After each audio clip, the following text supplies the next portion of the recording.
Hey y'all, it's Dr. Shamanda. Welcome back to my channel where we talk about all things mental health, personal finance, and overall strategies to live your best life.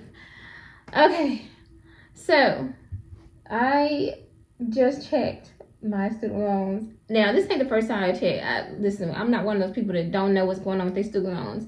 Trust and believe me. But I just finished school, my PhD specifically.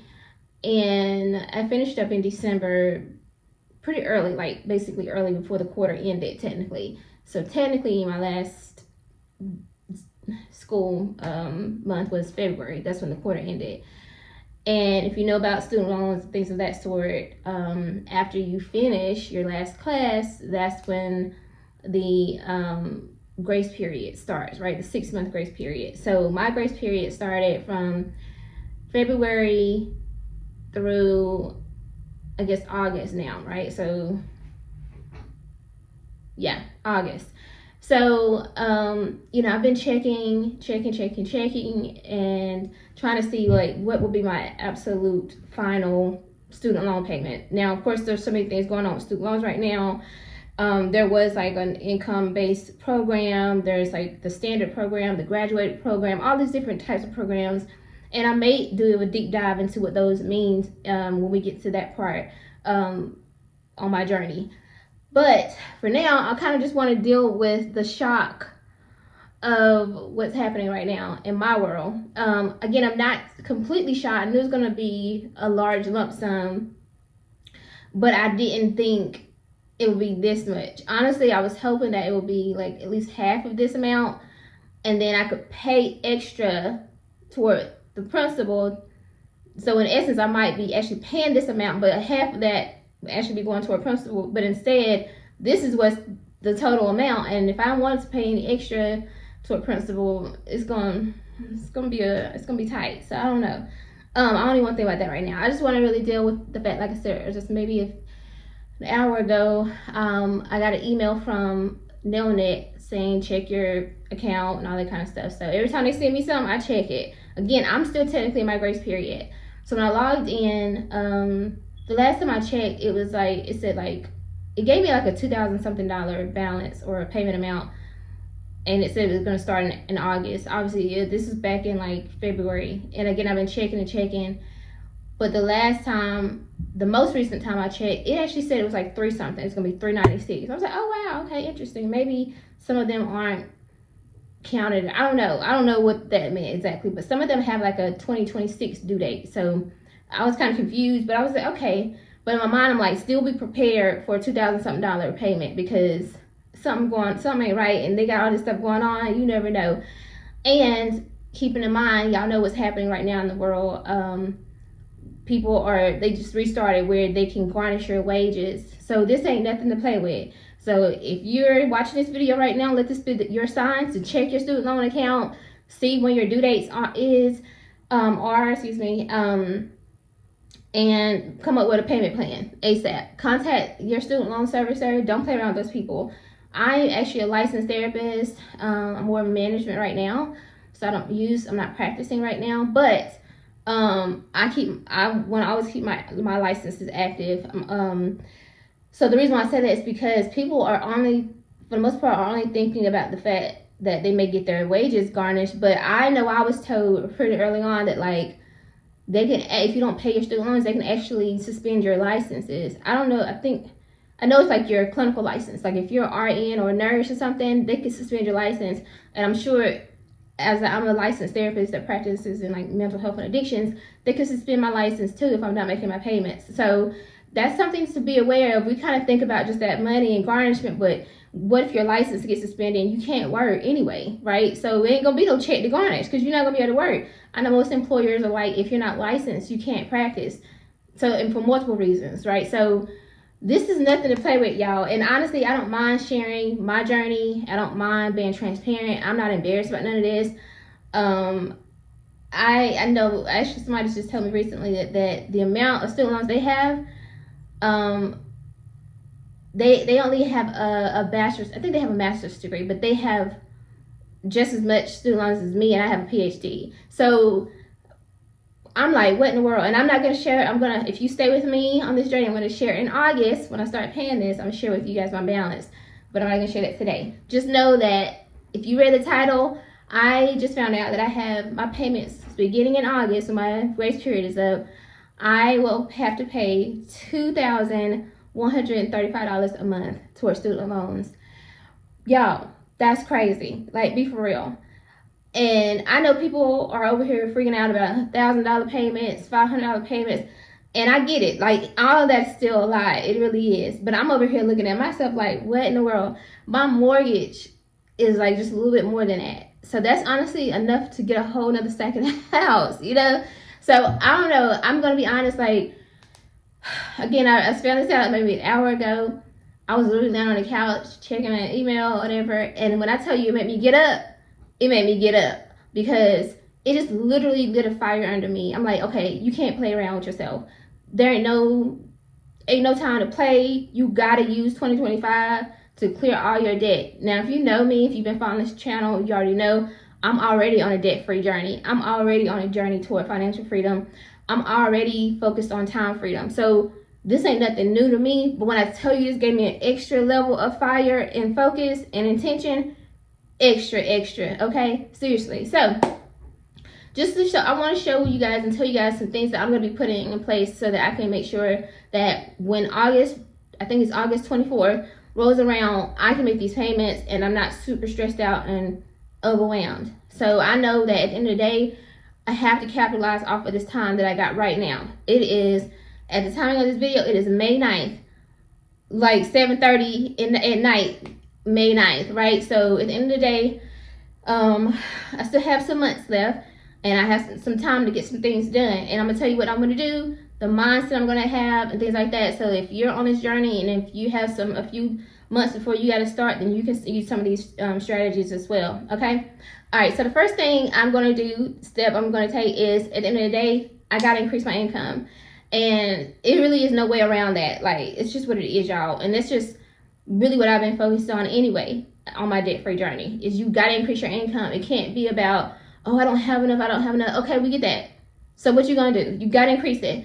Again, I tell you all the time, do not subscribe to the hustle culture, but sometimes you got to be willing to put in the extra work, and that sometimes it's gonna mean an extra job, extra stream of income. So one thing that I do personally, because I do have my PhD now, I teach part-time. I've been teaching about 4 years now, almost 4 years, which is crazy.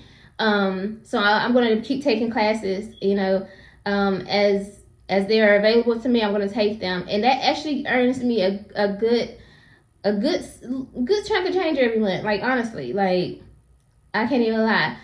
And that's how I'm able to utilize my extra education, my doctorate. So I'll be teaching part-time, taking as many classes that are offered to me. I'm going to try to do as many, like, more online asynchronous courses versus the synchronous where I have to teach live, so that I can conserve my time and do some other stuff. But every dollar that I make for my teaching paychecks, I'm going to be putting that toward my debt.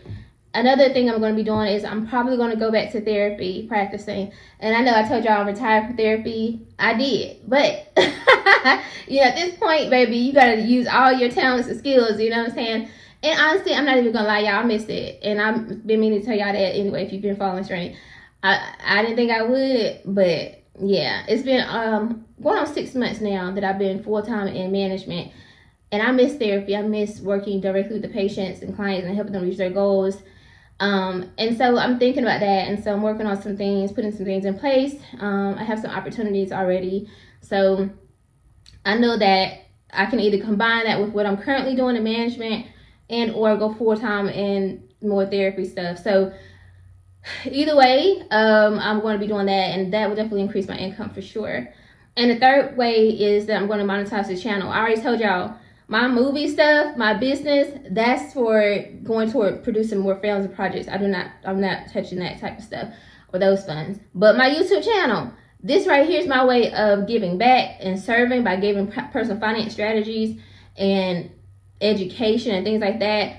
But also, I will be able to soon, and I'm claiming this, earn revenue that I can actually use to pay off my student loans. I said that to y'all from the beginning, and I'm sticking with that. And I truly believe that my channel will get monetized, and I will have recurring revenue that I can use strictly towards paying off student loans. And once that's done, I'll be able to also build up my channel and pay it forward, and just so many other things. But I truly believe that God is going to allow me to monetize the channel so that I can pay off my student loans, because at the end of the day, I have student loans because I wanted to, obtain education that would allow me to help people on a different level, right, by teaching and obviously continuing therapy in some way.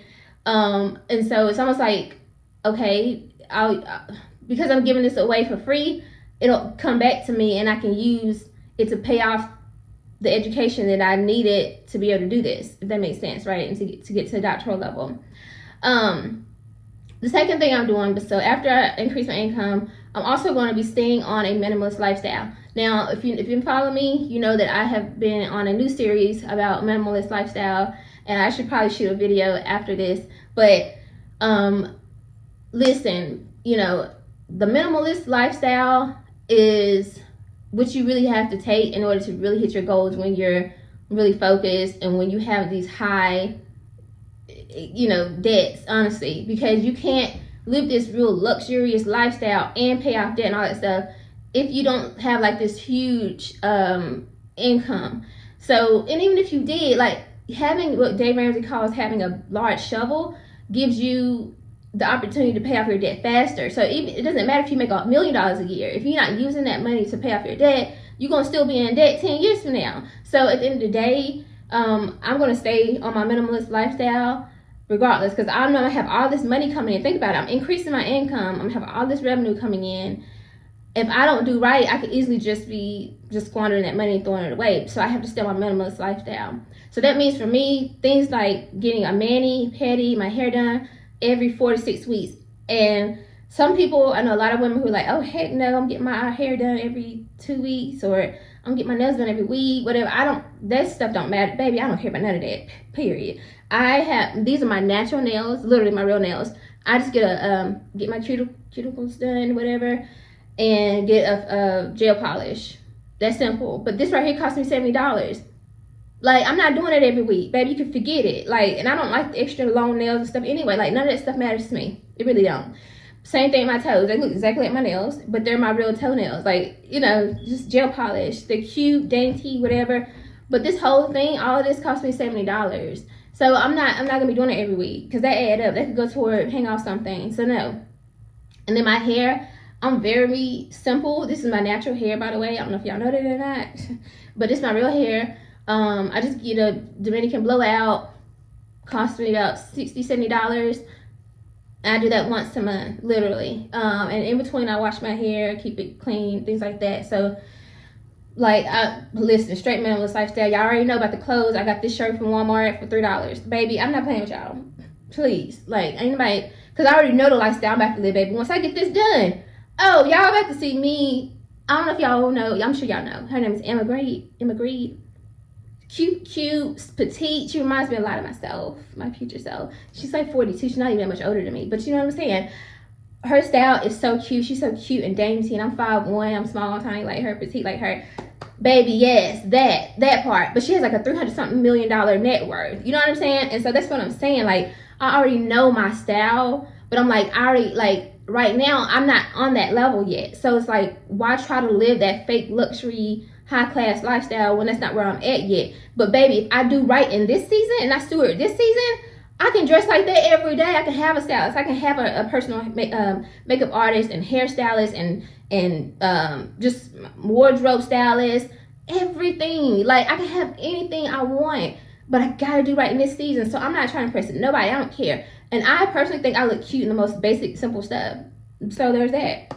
Anyway, so add to that, no new clothes. And if I do get some new clothes, it's gonna be on a very small budget, because I am working out and training. So I might need to get some extra, a couple of little things here and there, but it's gonna be on a budget. I'm like, okay, I got $50 to spend on clothes this month. Like, that's serious. Like, for real. But anyway, just literally nothing new. Like, basically nothing new for the next 6 months until the rest of this end of this year, basically. So basically, I'm going to be on like a no buy, no spend month for the next 6 months, essentially. The third thing I'm going to be doing is using my budget book and my visual trackers for motivation. So here's my budget book. Y'all already know what it is. Period. Like, no playing, no games. Again, I'm not going to show y'all what my book looks like. There's all my details in there. But I got this on Amazon. I do not have no affiliate link for you. Sorry. I need to contact her because I'll be showing this budget book all the time. But I'm using that, staying on track, tracking every day, every week, every month, and like literally. So, and then I have my, okay, there they go. So my daughter drew these for me, the little can, I guess they're like jars essentially. So these are my only debts I have like left, y'all. So my IRS debt, I have like literally like $2,700 left. And then my car loan, and then that's the second IRS tax debt I have, and I'll be paying that off at the end of the by the end of the year. So these are the only ones, but this helps me stay visual. After I pay off this one, which will be paid off in June, this will be paid off literally in August, hopefully maybe July. It's going to push. It depends. And then I'm going to take a pause on this because after this, my student loans kick in. So I'm going to take a pause on this until September, and I'll start paying this off in September in 3 and 4 payments, which is going to be some big chunks. It's like $11,000. But yeah, so you see, I'm not playing no games, y'all. Like, I'm not playing no games, okay? Seriously. Okay. So yes, using my budget book, using my trackers for my visuals, that helps me stay motivated and helps me stay on track. Like, I need that. Like, that's just something that's important to me. So the next thing I'm going to be doing is using affirmations. So every day I write in my journal here, and I do have my other notebook, and it's where I write out my daily affirmations every morning. Like when I wake up in the morning, I pray and I journal my thoughts and what I'm grateful for, things like that, what I'm looking forward to in the day. If I'm anxious about anything, I write those things down, that type of thing. And throughout the day, I might come in and say, hey, it's 6:30, and I have kind of do an update, and then right before bed or something like that. Sometimes I just write in the morning, so it just depends on how I feel, what's going on. But I have another book, like I said, that I write my affirmations in. And then I have some verbal affirmations that I speak out. So for me, honestly, it's important for me to have affirmations and use that because I can have a scarcity mindset at times, and it's something I'm still working on. And just making sure that I'm not operating from a scarcity mindset and more of an abundance mindset. So not thinking, or not asking myself like, oh, I can't afford this. Or I'm going to ask myself, how can I afford this? How can I make sure I make these payments? How can I pay off this debt? And when I think like that, it gives me ideas. I tap into my creativity. I tap into abundance. I tap into the fact that like there's nothing too good for me. Like, and I truly believe that God desires abundance for me and freedom, because I'm not meant to just be regular and average. I'm just, I don't know. I ain't trying to be funny, so baby, I ain't gonna listen. How you take that, how you want to take it. I'm just not meant for that. So, you know what I'm saying? But I know that I'm in this space and I'm literally coming from the bottom up because there's a story attached to it. And again, I always tell y'all, I know that God can trust me with this journey. He can trust me to do the right thing. So he's giving me this, and I ain't asked for it, but whatever. He's giving me this journey because when I get to the other side, I'll be able to speak to so many people and reach so many people, connect with so many people. Because can't nobody be like, oh, you married this person or you got it this way or whatever. Like, nah, baby, I work from the bottom up to get to this level. Nah, you know what I'm saying? And I literally have been documenting my journey. Y'all can literally go back and watch all my old YouTube videos, me traveling with my kids, moving from state to state at different times. Like, this has not been an easy journey. I'm just a young girl from a small country town, like high school dropout. Y'all, if you read my story, watch my movie. I ain't not shameless plug. My book is right here. It's on Amazon. My movie is right here. It's playing on Tubi right now for free, so check it out. Y'all see these degrees, all this stuff, but I was a high school dropout, teen mom of 2 at 19. Government assistance, everything. And now I have literally tens of thousands of dollars invested, hundreds of thousands in assets. Like, it's not even funny. And I honestly, I be pinching myself like, God, is this real? I know it's real, but sometimes it just feels like, wow. So that's how I know that, like, it's possible, because I've seen it. I know where I'm at now from where I started, so I know it's possible. So I'm not playing. But again, that scarcity mindset can still creep up sometimes. So I have to always challenge myself on that. And again, I just try to stay away from people that's negative or people who think it's low and like low vibrational people. I don't have to. I can't. That's why I stay by myself for the most part. Like I just can't. I can't do it. There's too much out here for me and for me to do to be around that type of stuff. So I can't. So anyway, last but not least, and y'all gonna be surprised that I said this if you follow me. I'm gonna be building in time for fun stuff. I know, because y'all know how I am. Like I don't care. I just want to be on my couch watching a good movie, reading a good book. I don't really care about going out and doing stuff. I really don't. But listen, if I want to stay sane, I got to. You know what I'm saying? So, a couple things I'm going to be doing this year. I'm flying out. My kiddos and I are flying out to for my graduation ceremony that's coming up this summer, and I'm going to be going to the beach as well. So it's going to be, we're going to be in one of the beautiful states, and we're going to go to the beach after my graduation ceremony and things like that. Spend that weekend. It'll be their first flight, so I'm excited about that. So it'll be nice, you know. Piano lessons. I don't know if I told y'all, but I got a piano and I don't ever use it because I don't know how to play it. So I asked a couple people, they played with me, then they didn't want to help me, so whatever. But so I signed up for some piano lessons, and I start actually tomorrow. So yeah, it's gonna be fun. I'm gonna share that journey with y'all too. So something like a nice little hobby, and it's very important because I'm actually going to be writing inspirational music for my movies. So that's why there's a whole point to it. I'm not just, I don't know. I'm going to be working on new film projects. I have so many ideas and concepts. So I'm writing every day, and that's going to keep me motivated because my goal is to run my business full time at some point. So you gotta stay consistent with that. Of course, growing my YouTube channel. This is fun for me, y'all. I love talking to y'all. I love sharing my thoughts and feelings and experiences with y'all. And it just makes me feel good, and it's a way for me to give back. So helping my kiddos, I call them kiddos. My kids are 17, 18, so they're really like many young adults. My son is 18, literally. My daughter will be 18 soon, about 6-7 months. So like honestly, being at this phase with them is so fun, and I love it. It's scary, it's anxious, anxiety provoking because they're growing up, but just spending time with them, helping them kind of navigate certain things, like really focused in on that. And it's an exciting time because we get to do so much more together. Not like these little toddlers I gotta chase around. Like they get to say, hey mom, I want to go do this, I want to do this, and a lot of the stuff we can do together. So we're planning out different things for the future, so I'm excited about that. Working out, reaching my fitness goals. Listen baby, I'm in my, I guess technically I'm still in my mid-30s. You know, I'm 36, but I do 37. So you know what I'm saying, I'm trying to stay fine, cute, you know what I'm saying. I ain't met my husband yet, so you know, still, but even just for me mostly, but you know, so you gotta stay focused on that. And then last but not least, just celebrating my financial milestones, y'all. I'm telling y'all, when I look at my accounts, I'll just be like, oh my god, like this is crazy. But every month I get closer and closer to my financial goals, and I just celebrate those milestones. So that keeps me motivated. So like if I want to go spend money and do all this extra stuff, I'm like, nah, because then you're not gonna hit that maxing out this account and maxing this out or hit this goal. So that's what's going to keep me motivated. But anyway, y'all, that is my update for today. I know that, you know, it's possible. I'm not really anxious about it. It's weird. I'm not anxious about it. I'm actually excited about it, and it's motivating for me. I'm like, okay, God, this was an extra push for me to make sure I stay on my goals and stay on track right with this. So I'm going to get this done, and my goal is, again, by August, I will have my IRS first one paid off, my car loan paid off, and then we'll be starting the student loan journey, pay off debt together. So stay with me. In August, I'm going to share with you guys how much I owe in student loans.